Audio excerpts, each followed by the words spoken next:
Dozens of residents who live in Louisville's Auburndale neighborhood will soon be without homes. Their apartment manager says it's because of property renovations, but it fits into a larger trend for the metro at the moment: evictions. This year, 11,000 of them have been filed throughout the Jefferson County court system, we've discovered.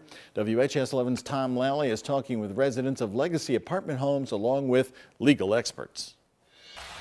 The Hall of Justice has heard so many eviction cases, they recently had to add another docket for every single day of the week.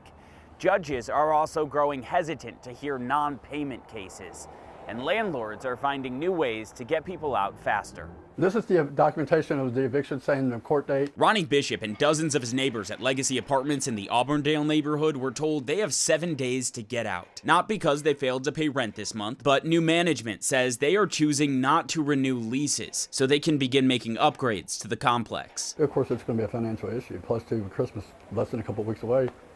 It makes things difficult because instead of decorating, we're moving. It's an increasingly common kind of eviction. So to understand more, we talked to attorney Stuart Pope. I'm the advocacy director at Legal Aid Society. My background is in housing with eviction and foreclosure defense. He says more people are able to get rental assistance now, but the process takes time, and it often slows the legal process for payment-related evictions. That's why more landlords are evicting based on leases, so they can remove rental assistance from the equation. Though Legacy Apartment says they're not renewing because they want to begin new construction. They are looking for reasons to evict other than non-payment, and the easiest reason is that the month-to-month leases expire. A lot of folks living here are on those month-to-month leases, so they can't fight it. And Legacy didn't stop there. This Monday, several residents had their cars taken away. It's really embarrassing. James Allison's son was visiting when his car was towed. That's about all I know to say right now.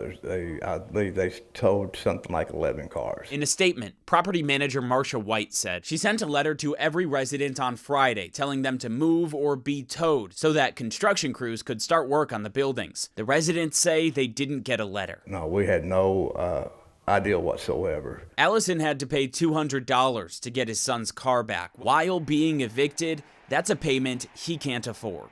About 30 people from that complex have hearings here on the 16th. That attorney we spoke with said representation is crucial in this process, and there are resources available like Legal Aid Society. In Louisville, Tom Lally, WHAS 11, on your side.